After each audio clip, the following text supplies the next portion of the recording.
The foot and ankle complex is made up of 3 rockers. We kind of broke them down here where we have the heel, the ankle, and the foot. The first 2 rockers are more the deceleration phase, controlling motion, making your foot a mobile adapter for running and walking. And then the last one is the acceleration or the spring, being able to turn this foot from a mobile adapter to absorb the forces as we progress the lower leg and the body center of mass this way. An ankle complex is made up of 3 different rockers. We have the heel, ankle, or foot. So heel, ankle as the tibia comes over the talus, and then foot or the forefoot. All of these are very, very important for the gait cycle or the running cycle, any type of sport you're playing. We're going to kind of dive in. The first 2 rockers, the heel and the ankle, are the deceleration phase. I have a previous video that kind of talks about the foot spectrum, how pronation and supination are both normal parts of the gait cycle and that we need both. So the first 2 phases, you need to have your foot be a mobile adapter, be able to receive the ground, move through their joints, and decrease the forces that go upwards. So this could be the reason why you may have knee pain, hip pain, lower back pain if your foot's not a good mobile adapter. And then as your center of mass progresses forward, as your lower leg kind of comes over your talus, you have to be able to create stability to be an efficient spring. So a lot of times what happens and what we'll dive into is the different areas of the rockers, whether it's heel, ankle, or foot, stuff goes sideways and we get inefficiencies or dysfunction. We'll kind of talk about that in different exercises to treat those common dysfunctions within the 3 rockers.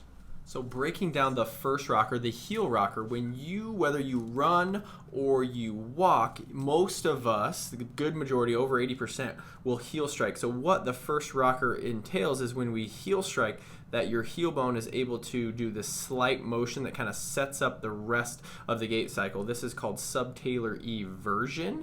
And what that looks like this direction, so you kind of heel strike here, and then all that happens is this little tilting of your calcaneus. So if you have an overly flat foot, your calcaneus is kind of in this position all the time, meaning your foot is flat and your calcaneus is most of the time everted. You lack inversion. Opposite, if you have a very rigid foot type, your calcaneus is almost always inverted. It gives you you're a little bit more prone to lateral ankle sprains. You have troubles. The important thing to think about is it's not just this motion, that heel rocker, that it's how that kind of now sets up the tibia to come over the talus and being able to control that range of motion so that your heel doesn't evert super abruptly, that it's a controlled range of motion so that the muscles can control it. And we'll also talk about that in the ankle rocker, how that slow lowering is very, very important.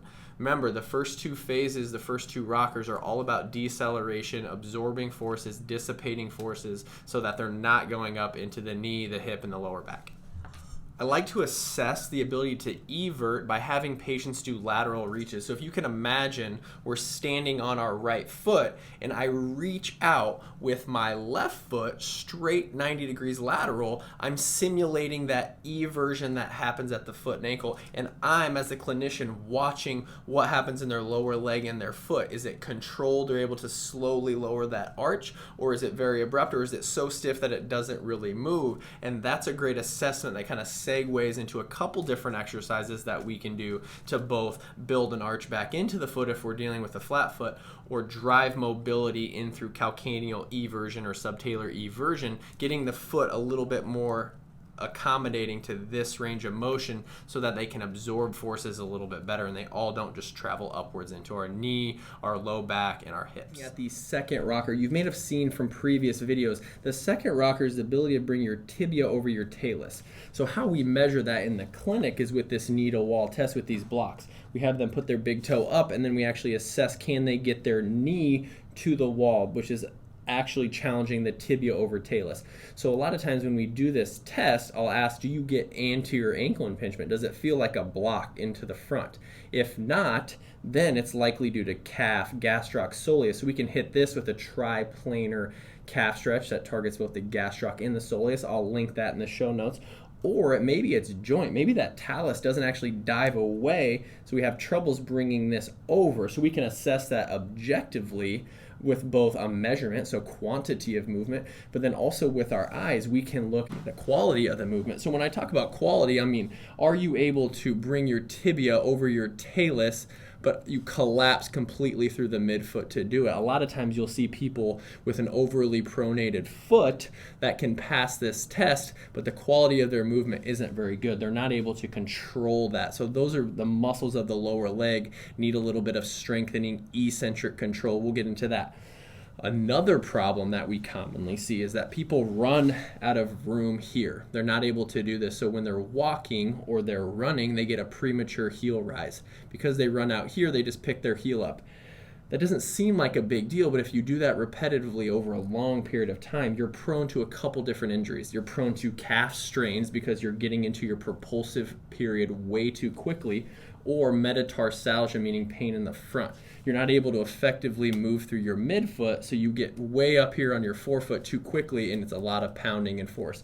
These joints and these bones aren't very big, and they can't tolerate that, so over time they get injured. So remember, if we have abnormal tibia over talus, we're going to get heel rise, we're maybe prone to some calf strains, or kind of forefoot pain into the metatarsal heads, and you're going to get kind of that metatarsalgia, or maybe develop a Morton's neuroma. So those are both things to think about with the second part ankle rocker. Dive into the last of the three ankle rockers. Let's recap. The first rocker is the heel. That's the E version at the calcaneus to start the process of absorbing force, allowing this lower leg to progress over the talus. Then we get into the ankle. That's the ability to bring your tibia over your talus into the midfoot. That's very important. We're slowing down, we're decelerating in a controlled way, absorbing forces. So now we're kind of progressing our center of mass forward. We need to build an arch back into this foot by activating the windlass mechanism. So that's when this first toe kind of comes towards the ceiling, we create an arch back in here. You can actually do this if you grab your foot and you pull your big toe back towards the top of your foot. It creates more of an arch, and you might feel that central band of the plantar fascia.